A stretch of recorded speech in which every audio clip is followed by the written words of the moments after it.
News 18 Lokmat आणि सिडको प्रस्तुत परिसंवाद या कार्यक्रमात आपलं सगळ्यांचं खूप खूप स्वागत. मित्रांनो, आज आपण वेगवेगळ्या विषयांना घेऊन या परिसंवादात चर्चा करतोय आणि अर्थात आता आपण चर्चा करणार आहोत राज्यातल्या उद्योगाचा विकास कशा पद्धतीने होतोय आणि हा विकास होतोय तर मूर्त स्वरूपात तो दिसून येतोय का आणि काय नेमकं यापुढे करायला हवं, काय होणं आवश्यक आहे या विषयाला घेऊन साधक बाधक चर्चा आज आपण करणार आहोत. आपल्या बरोबरच उद्योगपती राम बुगले सर, आपलं खूप खूप स्वागत. धन्यवाद.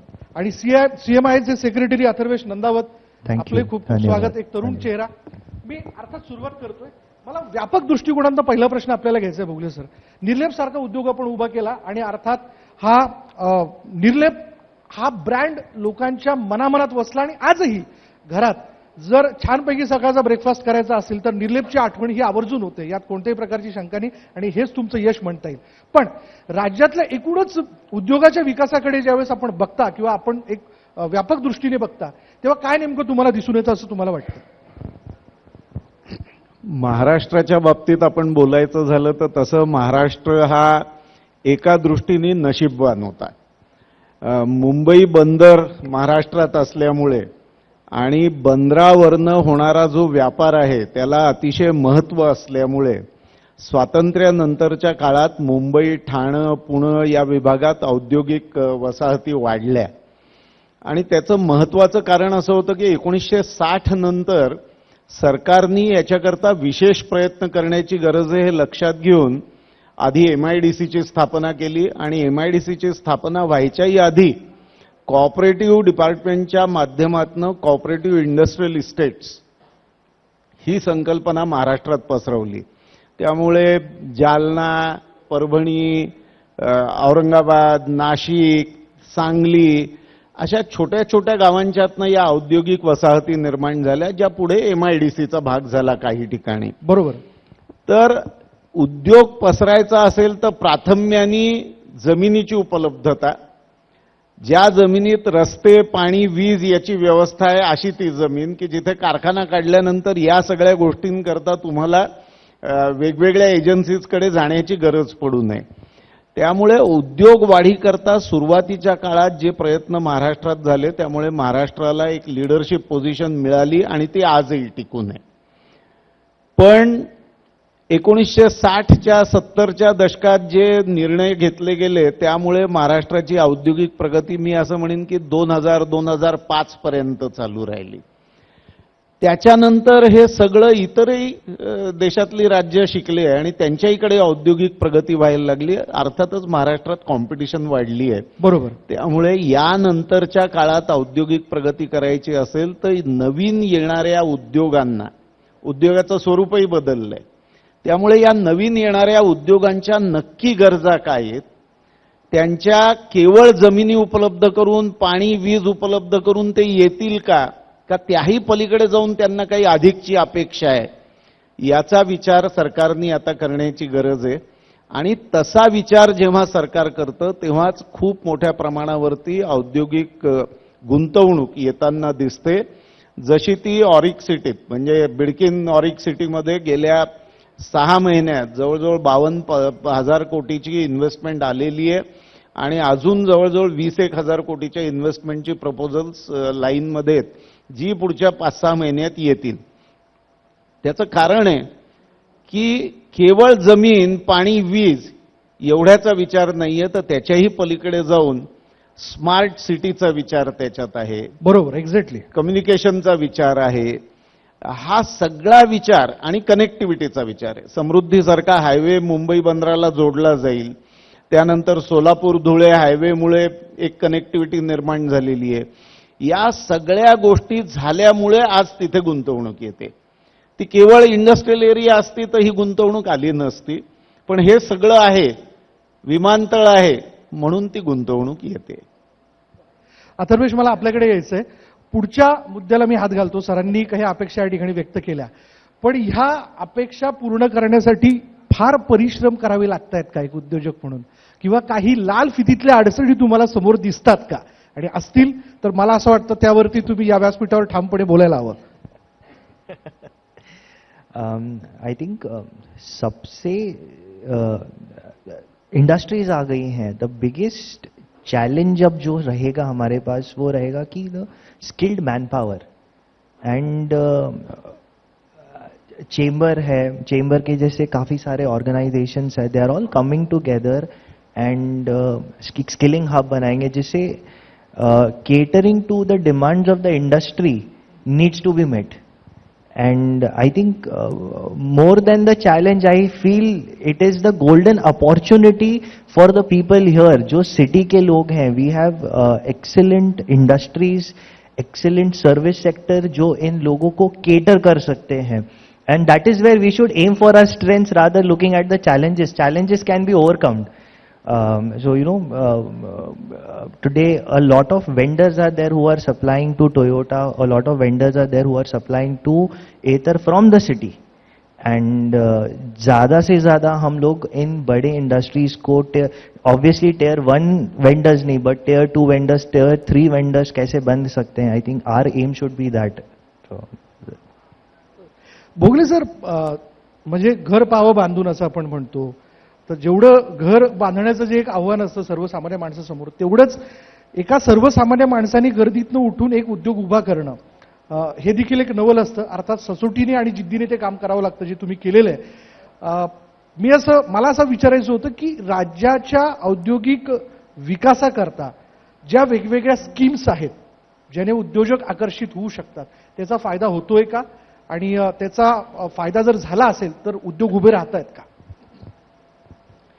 बघा, साधारणतः 1970च्या दशकात इन्सेंटिव्ह स्कीम्स इंट्रोड्यूस केल्या. पहिली माझ्या आठवणीतली इन्सेंटिव्ह स्कीम 1973ची आहे. ती 5-6 वर्षाकरता होती. 1979 साली दुसरी इन्सेंटिव्ह स्कीम आणली गेली आणि त्यानंतर त्या स्कीम्समध्ये अनेक बदल केले गेले. काळाप्रमाणे, उद्योगांच्या गरजाप्रमाणे आणि एकंदरीतच आजूबाजूला असलेल्या परिस्थितीप्रमाणे याच्यात बदल केले गेले. आणि मी खंबीरपणे असं म्हणू शकतो, ठामपणे असं म्हणू शकतो की या वेगवेगळ्या स्कीम्स ज्या उद्योगाला दिल्या गेल्या त्यातनं निश्चितपणे औद्योगिक गुंतवणूक महाराष्ट्रात येण्याकरता त्याचा फायदा झाला. या स्कीम्स पदरात पाडून घेण्याकरता काही अडचणी असतात, कारण प्रत्येक स्कीम डिझाईन करत असताना काही सर्वच गोष्टींचा विचार होतो. अगदी बारीक बारीक अडचणी काय येऊ शकतील याचा विचार होतो, याची शक्यता नसते. जेव्हा तुम्ही स्कीम इम्प्लिमेंट करायला लागतात तेव्हा त्यातल्या अडचणी लक्षात यायला लागतात. जर सरकारचा म्हणजे सरकारमध्ये काम करणाऱ्या सर्व अधिकाऱ्यांचा आणि डिपार्टमेंट्सचा दृष्टिकोन हा उद्योग यावा, तो वाढावा असा असेल तर या अडचणींवर मात करणं सोपं जातं. बरं, पण त्यांचा दृष्टिकोन हे असंच आहे आणि यात काही बदल होणार नाही. तुम्हाला यायचं तर या, नाही तर येऊ नका असं असेल तर मात्र उद्योग येत नाही, आला तर टिकत नाही आणि मग सामान्य माणसाला उद्योगाकडे वळण्यात आणि उद्योग वाढवण्याला खूप अडचणी निर्माण होतात.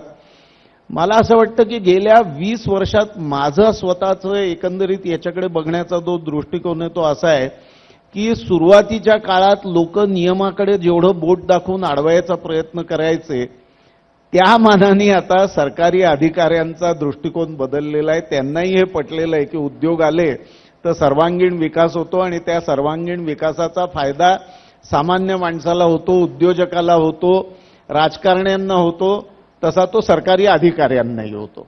कारण शेवटी त्यांची कुटुंब समाजातच राहत असतात, त्यामुळे सगळ्यांनाच तो फायदा होतो. पण उद्योगाकडे केवळ इन्सेंटिव्ह स्कीम्स या माध्यमातून बघण्यापेक्षाही मला असं वाटतं त्याच्या पलीकडे आता सरकारने बघण्याची गरज आहे. अथर्वेशने फार महत्त्वाचा मुद्दा मांडला की उद्योग तर येतो, पण त्याला जी माणसं लागतात काम करायला ती वेगवेगळ्या स्किल्सची लागतात. बरोबर. आता या वेगवेगळ्या स्किल लागणारी जी माणसं आहेत, जी कौशल्य त्यांना हवीत, जो त्यांचा दृष्टिकोन हवा गोष्टींकडे बघण्याचा, सकारात्मक दृष्टिकोनाने चांगलं काम करू शकणारी माणसं लागतात उद्योगाला. तर अशी माणसं तयार करण्याकरता खूप मोठ्या प्रमाणावर प्रशिक्षण संस्था लागतात, शिक्षण संस्था लागतात. आणि या शिक्षण संस्था उभ्या करत असताना किंवा त्यांना प्रोत्साहन देत असताना राज्यात असलेला एकंदरीत औद्योगिक वातावरणात जे उद्योग येत आहेत त्यांची काय गरज आहे आणि शिक्षण संस्था काय करतायत याची सांगड घालण्याची कुठेतरी गरज आहे. फार महत्वाचा मुद्दा मांडला सर. मला असं वाटतं या मुद्द्याला घेऊन जोरदार टाळ्या झाल्या पाहिजेत. हा अनुभव आहे मित्रांनो. अनेक पारायणानंतर खरं तर भोगले सर त्यांचा सगळा अनुभव या ठिकाणी कथन करतात सर. आणि एक शेवटचा मुद्दा याच संदर्भात मी मांडतो की मी या छत्रपती संभाजीनगरमध्ये 1961 साली राहायला आलो मुंबईहून आणि तेव्हापासून मी इथला नागरिक आहे. मी या शहराची 50,000 लोकसंख्या असतानापासून हे शहर वाढताना बघतोय. आधी औद्योगिक वाढ झाली, मग शहरातली लोकसंख्या वाढली, मग कुठेतरी पाण्याचा सप्लाय वाढला, कुठेतरी रस्ते मोठे केले गेले, कुठेतरी एखादी शिक्षण संस्था उभी राहिली. म्हणजे शहरात येणारी लोक उद्योगात नोकरी करण्याकरता मोठ्या प्रमाणावर यायला सुरुवात झाल्यानंतर त्यांना काय सुविधा द्यायच्या याचा विचार आम्ही 5-7 वर्षांनी करायला सुरुवात केली आणि प्रत्यक्षात यायला अजून 5-7 वर्ष लावली. आजूबाजूच्या खेड्यांचा विचार या दृष्टीने आपण कधी केला नाही. मला स्वतःला आता असं जवळजवळ 47 वर्ष उद्योगात काढल्यानंतर आणि या शहराचा विकास होताना बघितल्यानंतर मला स्वतःला असं वाटतं की औद्योगिक वसाहती आपण ग्रामीण भागाच्या जवळ उभ्या करतो, कारण शहरात जमिनीचे भावच परवडत नाही. बरोबर. म्हणजे आज आता बिडकीनमध्ये नेलंय की जालना रस्त्यावरती 20 किलोमीटर पलीकडे जाऊन आपण ऑरिक सिटी नेली आहे. कुठल्याही इंडस्ट्रीमध्ये काम करणाऱ्या लोकांना औरंगाबाद शहरात राहून पैठणकडे 25-30 किलोमीटर किंवा जालन्याकडे 25-30 किलोमीटर रोज प्रवास करावा लागला तर जी मुंबईची अवस्था आहे तीच या शहरांची होणार आहे. त्याच्यापेक्षा ते त्या इंडस्ट्रियल एरियाच्या पलीकडे असलेल्या अनेक खेड्यांच्या विकासाच्या संदर्भात जर सरकारने असाच विचार केला की तिथे पाण्याची चांगली व्यवस्था हवी, तिथे शिक्षणाची चांगली व्यवस्था हवी, तिथे प्रायमरी हेल्थ सेंटर्स चांगली हवीत, असा विचार करून जर या आजूबाजूच्या 10-15 खेड्यांचाही विकास केला तर मला असं वाटतं की हे जे मायग्रेशन आहे ग्रामीण भागातनं शहरात येणारं बरोबर बऱ्यापैकी थांबायला मदत होईल. उच्च शिक्षणाकरता कदाचित मुलं इथे येतीलही शहरांच्यातनं, पण प्राथमिक शिक्षण आणि माध्यमिक शिक्षणाची व्यवस्था तिथेच जर झाली आणि चांगले शहर चांगली खेडी डेव्हलप झाली तर मला असं वाटतं की हा जो फरक आहे की इंडस्ट्री खूप वाढते आणि शहरांची त्या मानाने वाढ होत नाही आणि मग त्यामुळे शहरात अनेक अडचणी निर्माण होतात, हे आपल्याला सोडवता येईल जर आपण डिसेंट्रलायझेशन केलं तर. वा वा, फार छान मुद्दा मांडलात सर आपण. अथर्वेश, मी बऱ्याच वेळेस ज्यावेळेस आम्ही काही शोज करायला जातो, इलेक्शनचे शोज वगैरे, तर प्रामुख्याने एक मुद्दा जो उपस्थित होतो, मला असं वाटतं ज्याचं उत्तर सरांनी देण्याचा खूप छान प्रयत्न केला की स्थानिकांना रोजगार नाही आहे. म्हणजे MIDC आहे, आमच्याकडे MIDC वाढते, तिने बाळसं धरलेलं आहे, पण स्थानिकांना रोजगार मिळत नाही.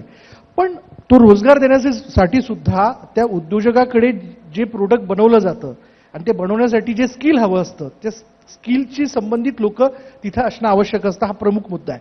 यात आणखीन तुम्हाला काही ऍड करावं असं वाटतं का की जेणेकरून जी ओरड होते तिथल्या स्थानिकांकडून की आम्हाला इथे आमच्याच एरियामध्ये रोजगार मिळत नाही, तर तो प्रश्न सुटू शकेल, काय करायला हवं असं तुम्हाला वाटतं? सर, आई थिंक ये क्वेश्चन पहले था कि हमें यहाँ पर जॉब्स नहीं मिलते हैं.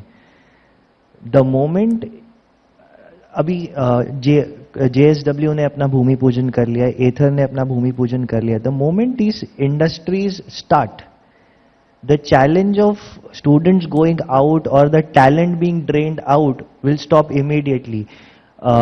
आज I am 33 एंड जो मेरे एज के सब लोग रहते हैं वो ये सोचते हैं कि यार हमें मुंबई जाना है, पुणे जाना है, बैंगलोर जाना है, हैदराबाद जाना है, primarily only because the quality of life, there are more restaurants, एक सोशल सर्कल बहुत बड़ा है, the average age is different, opportunities ज़्यादा है. एंड अगर आप इस एज ग्रुप की बात करेंगे, so more and more people want to work in the service sector rather than the manufacturing part of it, because uncle ये बहुत फेमसली बोलते हैं कि कोई अपने हाथ शॉप फ्लोर पे गंदे नहीं करना चाहता है. So you know that mindset, the equal opportunities जब यहाँ मिलना स्टार्ट हो जाएगी वही पे स्केल में. एंड आज अगर मैं अपने पेरेंट्स के साथ रह सकता हूं यहाँ पर एक 10% हेयर कट इन सैलरी के साथ भी, बट मेरा commute time to the factory is like 20 minutes rather than 45 minutes मैं अपनी गाड़ी में spend कर रहा हूँ. So it will change. The change happens slowly, but definitely the change will come. Sir, म्हणजे आपण एक कायम असं म्हणतो, अशी म्हण आहे की पैशाचं सोंग आणता येत नाही. म्हणजे सगळी सोंग आणता येतात पण पैशाचं सोंग आणता येत नाही.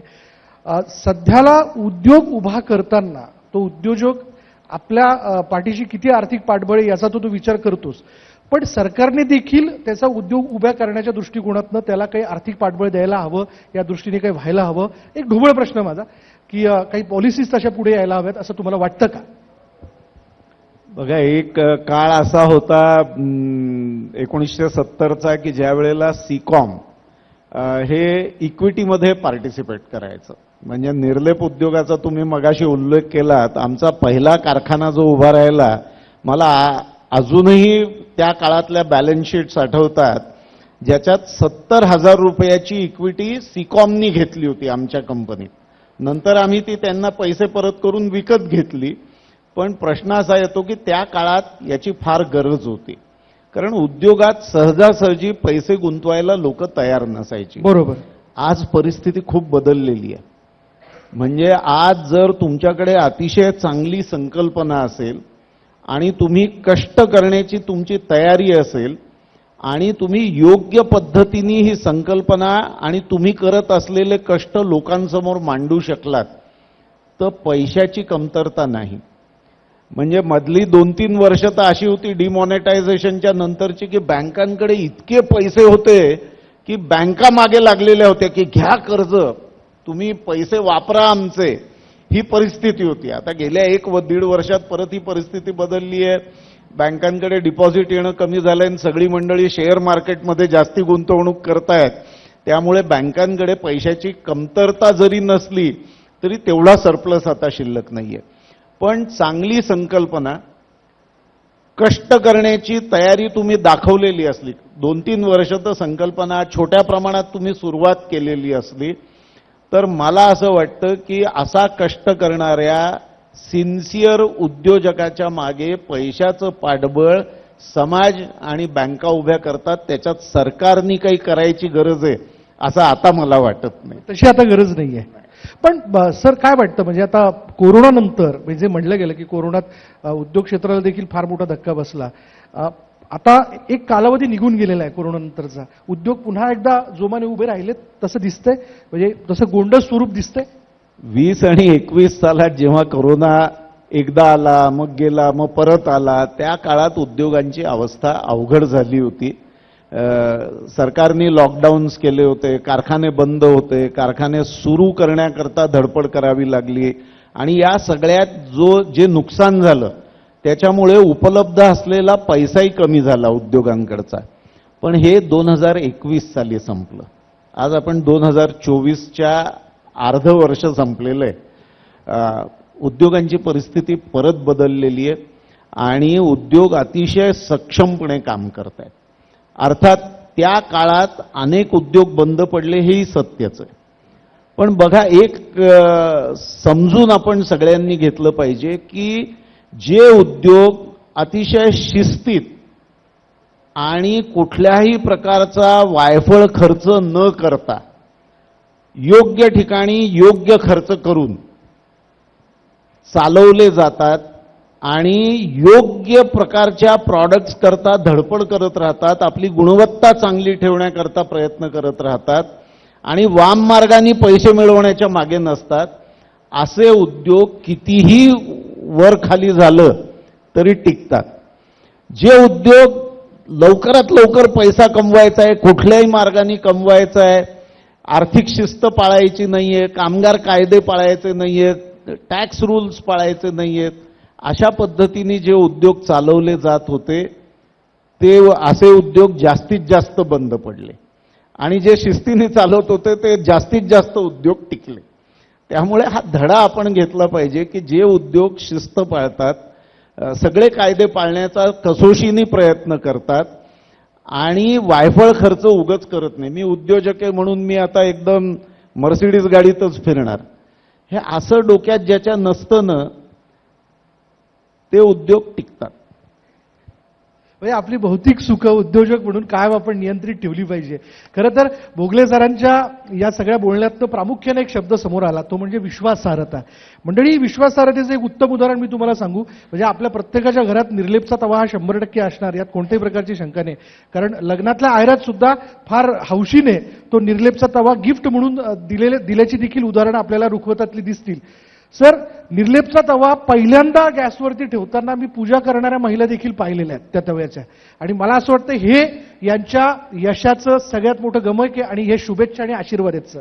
बघा, जेवढी विश्वासार्हता आमच्याकडे आम्ही निर्लेप ब्रँडमध्ये बिल्ड केली होती, तेवढीच विश्वासार्हता ज्यांची या देशात आहे त्या बजाज कुटुंबियांकडे आम्ही हा उद्योग आता सुपूर्द केलेला आहे. ते आमच्यापेक्षा खूप मोठे आहेत, त्यांचा रीचही खूप मोठा आहे. आणि त्यामुळे निर्लेप ब्रँड आम्ही जितका वाढवला 50 वर्षात 55 वर्षात, त्याही पेक्षा तो अधिक वाढवण्याची क्षमता असलेले बजाज कुटुंबीय आता या निर्लेपचे पालक आहेत. त्यामुळे विश्वासार्हता तीच, फक्त कुटुंब बदललं. जोरदार टाळ्या होऊन जात आहेत भोगले सरांसाठी. जाता जाता अथर्वेश आपल्याला एक प्रश्न विचारतो. काय अपेक्षा आपण व्यक्त करत आहे उद्योजक म्हणून? काय व्हायला हवं? सरकारकडे काय अपेक्षा व्यक्त करत? I think Uncle ne, like Ram sir said a very nice thing that schemes should be given to a lot of people and incentives should be reached till the last corner. Ignite Maharashtra say government ने एक बहुत अच्छा step लिया था कि जितने government के schemes हैं they are more and more promoted to a lot of entrepreneurs and this should continue. Cost competitiveness तभी आएगी जब हर तरीके से एक उद्योजक उन सब का फायदा लेगा end the product will ultimately end consumer उसका फायदा लेगा. आप और मैं जब कोई गाड़ी खरीदने जाएंगे या कोई भी XYZ चीज लेंगे जिसमें डायरेक्ट और इनडायरेक्ट टैक्स दोनों लगा हुआ है, लेकिन अगर उनका जो फर्स्ट स्टेप है, if they are claiming the incentives जो उनके लिए अवेलेबल है, so the end user will get the benefit of that. So I think that is the most important thing that should happen.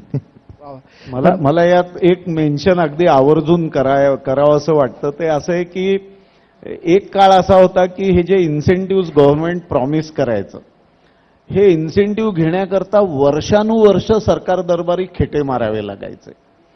आता सरकारने बदल करत असताना स्कीममध्ये असे बदल केलेत की आधी तुम्ही टॅक्स सगळा भरा आणि त्या टॅक्समधला एक हिस्सा आम्ही तुम्हाला परत देऊ इन्सेंटिव्ह म्हणून. त्यामुळे सरकारकडे सगळे पैसे जमा होतात. आणि गेल्या 3-4 वर्षातला माझा अनुभव असा आहे की सरकारही फार उशीर न करता तुमचे अकाउंट्स आणि तुमचे सर्टिफिकेशन्स, तुमचं ऑडिट सगळं व्यवस्थितपणे सरकार दरबारी पोचलं तर ते पैसे सरळपणे तुमच्या अकाउंटला जमा होतात. तुम्हाला त्याच्याकरता सरकारकडे चक्रा माराव्या लागत नाहीत. आणि हे या सरकारचं म्हणजे गेल्या 2 वर्षातला तर अनुभव अतिशय चांगला आहे की ते वर्षाच्या वर्षाला हिशोब सेटल करतात, तुमचे उद्योजकांना त्यांचे इन्सेंटिव्ह देऊन टाकतात. त्यामुळे इन्सेंटिव्ह स्कीमची विश्वासार्हता खूप वाढली. तुम्हा दोघांचे खूप खूप धन्यवाद. अशाच पद्धतीने वेगवेगळ्या भूमिकांमधनं आपण आम्हाला भेटत राहा. आणि खास करून भोगले सर, मला तुमच्या जिद्दीचा आणि ऊर्जेचा प्रचंड हेवा वाटतो. मला असं वाटतं त्या जिद्दी आणि ऊर्जेचं तारुण्य आजही राम भोगले आणि अथर्वेश या दोघांनी आपल्या मनामध्ये जपून ठेवलेलं आहे. म्हणून एक आश्वासक शहर, एक विकसित शहर असं म्हणताना त्यातले प्रमुख चेहरे आणि त्या पडद्यामागची माणसं आपण आहात. त्यामुळे आपल्याला खूप खूप शुभेच्छा. धन्यवाद. धन्यवाद. Thank you so much, sir.